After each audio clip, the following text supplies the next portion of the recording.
आदाब दोस्तों, मैं अनुज आपकी खिदमत में मंटो एक नया पेशानी में पेश आपकी खिदमत एक कबीरा रोल। नगर नगर ढिंडोरा पिट गया कि जो आदमी भीख मांगेगा उसको गिरफ्तार कर लिया जाएगा। गिरफ्तारियां शुरू हो गई। लोग खुशियां मनाने लगे कि एक बहुत पुरानी लानत दूर हो गई। कबीर ने यह देखा तो उसकी आंखों में आंसू आ गए। लोगों ने पूछा, ए जुलाहे, तू क्यों रोता है? कबीर ने रोकर कहा, कपड़ा दो चीजों से बनता है, ताने और पेटे से।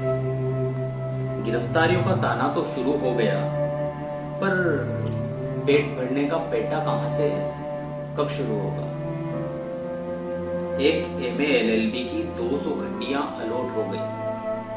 कबीर ने यह देखा तो उसकी आंखों में आंसू आ गए। एमए एलएलबी ने पूछा, ए जुलाहे के बच्चे, तू क्यों रोता है? क्या इसलिए कि मैंने तेरा हक मार लिया है?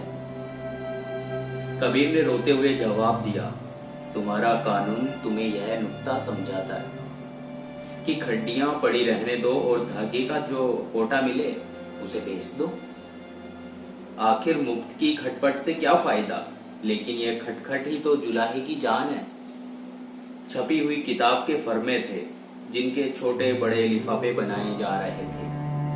कबीर का उधर से गुजर हुआ तो उसने 2-3 लिफाफे उठाए और उन पर छपी हुई तहरीर पढ़कर उसकी आंखों में आंसू आ गए।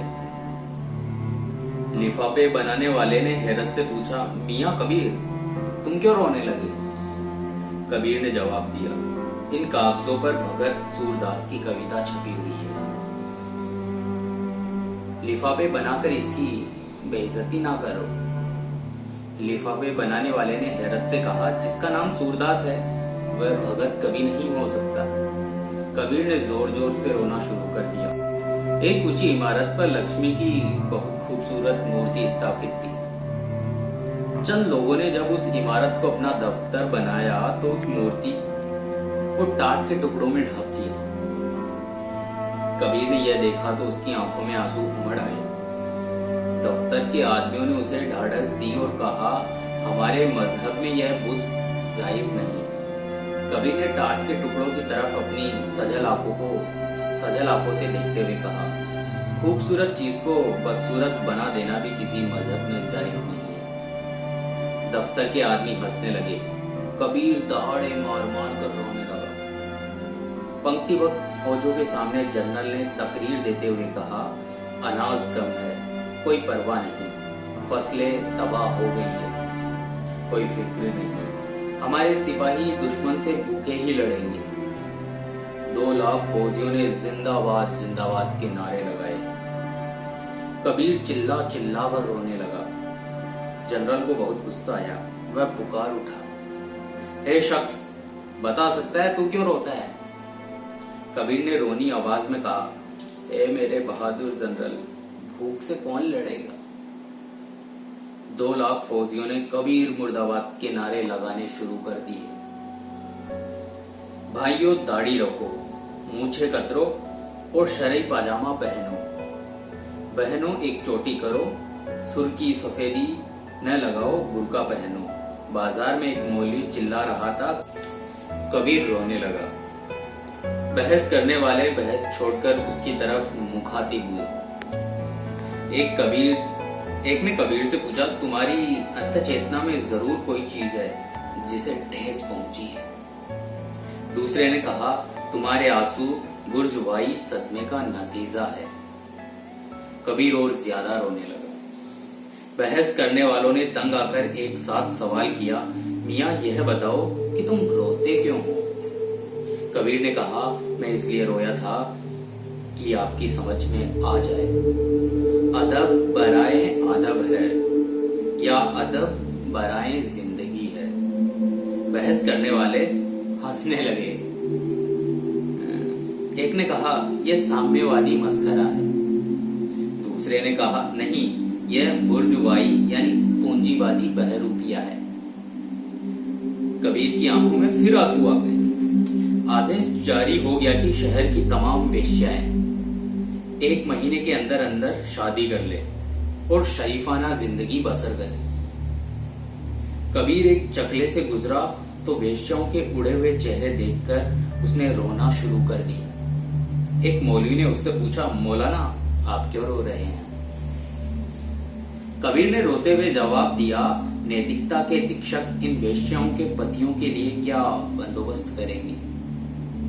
मौलवी तो कबीर की बात न समझा और हंसने लगा और कबीर की आंखें और ज्यादा अश्कबार सजल हो गई।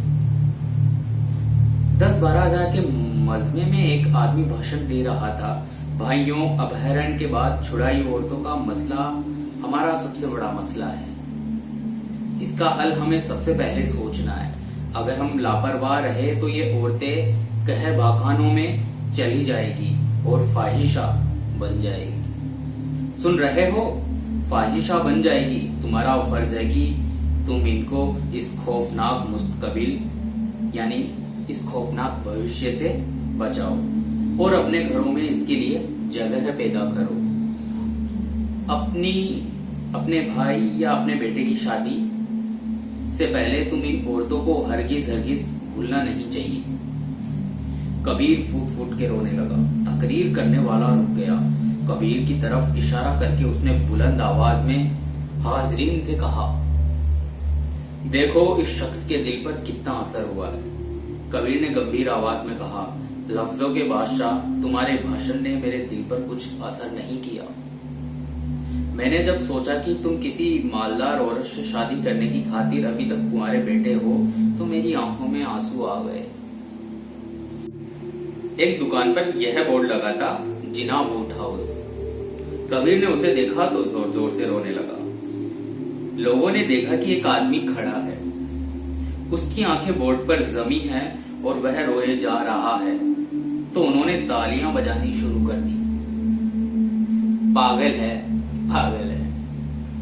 मुल्क का सबसे बड़ा नायक चल बसा तो चारों तरफ मातम छा गया। अक्सर लोग बाजुओं पर सियाह बिल्ले बांधकर फिरने लगे।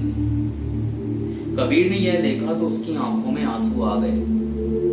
सियाह बिल्ले वालों ने उससे पूछा, क्या दुख पहुंचा जो तुम रोने लगे?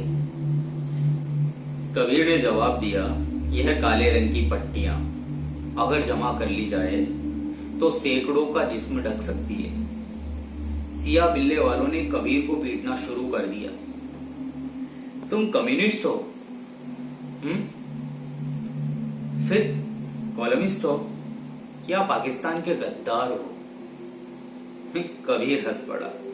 लेकिन दोस्तों, मेरे बाजू पर तो किसी रंग का बिल्ला नहीं है। इसी के साथ दीजिए इजाजत दोस्तों। मंडे एक नया पेशानी में फिर से हाजिर होऊंगा एक नई कहानी लेकर।